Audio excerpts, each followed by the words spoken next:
Alright, you guys, welcome back to your second video. So I'm going to quickly just run this to show you where we were at. So we had our form where we had this first title label that said Welcome to Cathedral. We added a next label and few other labels. And really when we clicked the next label, the text changed from Welcome to Cathedral to say Welcome to Visual Basic. Alright, all this looks good.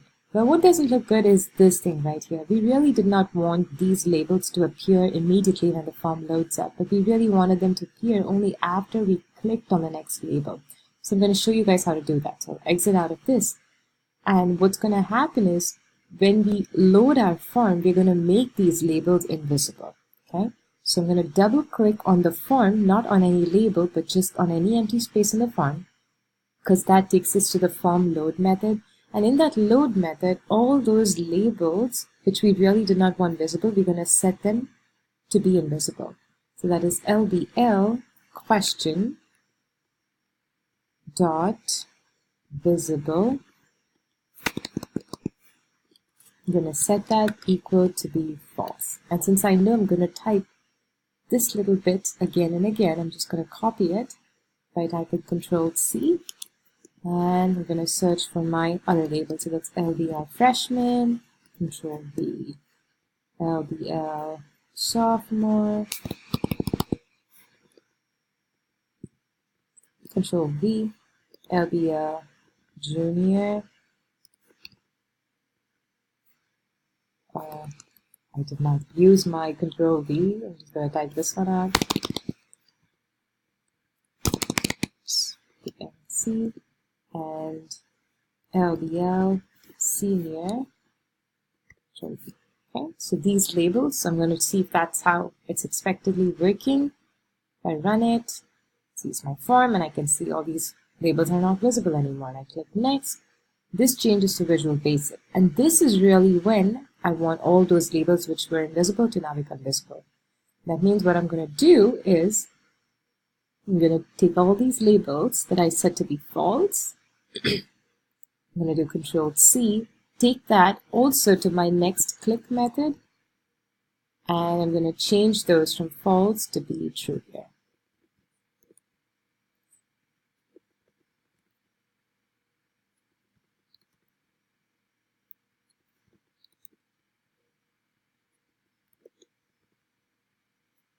Okay, and I'm going to see if that's what's happening.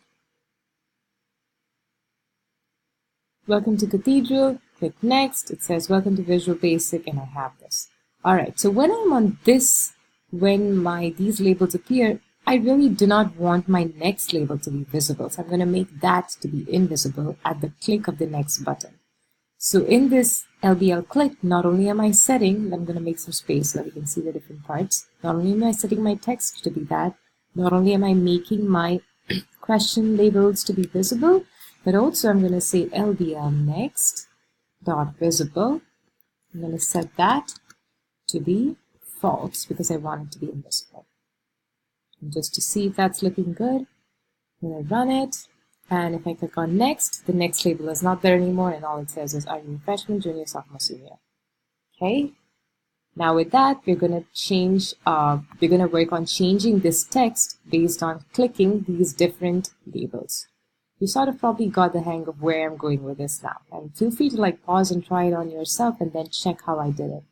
So I'm going to exit out of this and go back to my design window where now I'm changing this text from Welcome to Cathedral to say Welcome to Visual Basic. I would really encourage you guys to think about doing it yourself, okay? So I'm going to pause. I'm going to ask you guys also to pause if you all wish to and pick up doing it again yourself.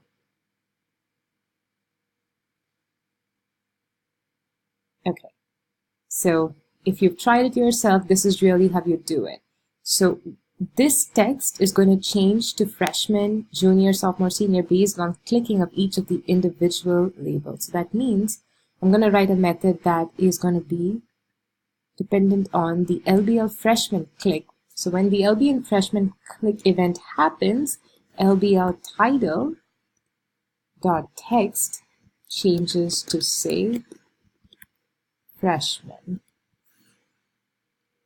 right? And when I double click on sophomore, LBL title dot text will then say sophomore. Then I click on junior, LBL title dot text will say junior. And finally, LBL senior dot text will say senior. So I added these 4 more events. Okay, so I'm going to start this and I'm going to test that out. So I click on the next. Next becomes invisible. This text changes, and as I click on freshman, it says freshman, sophomore, junior, senior. Okay, so all of that looks good. Okay, so I'm going to show you one more trick, you guys. So these texts that you see here, right, freshman, sophomore, junior, senior, they are actually already written in these labels. There's no reason for me to type out these texts again.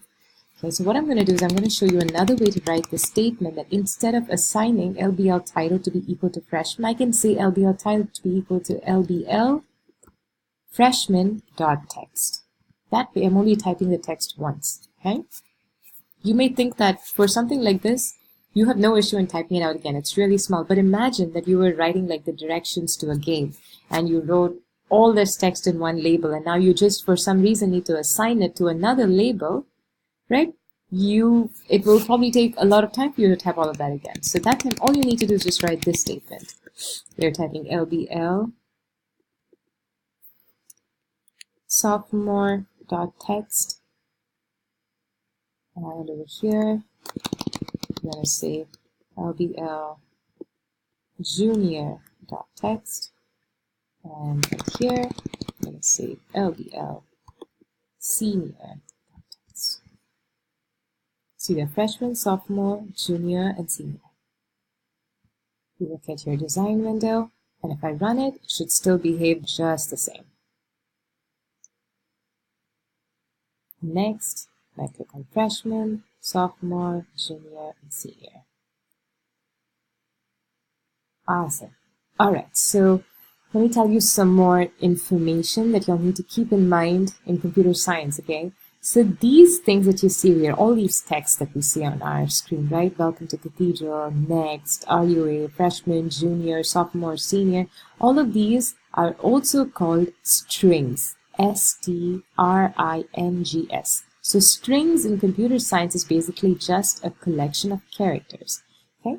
So the reason I bring this up is I want to tell you another concept where if you want to combine one string with another, that term in computer science is called string concatenation.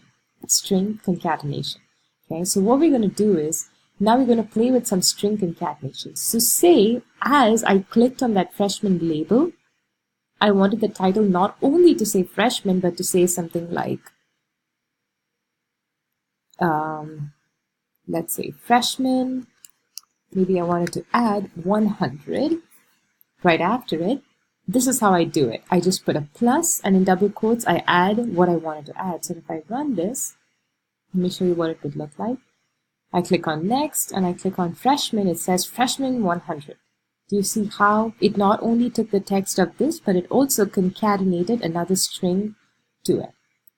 Okay. Now, if I want to add a space in between freshman and 100, where I really need to put that space is inside these double quotes. You will also notice that all the strings that you typically type are always within double quotes in code. Okay, so freshman 100, and I'll just test that. Click on next.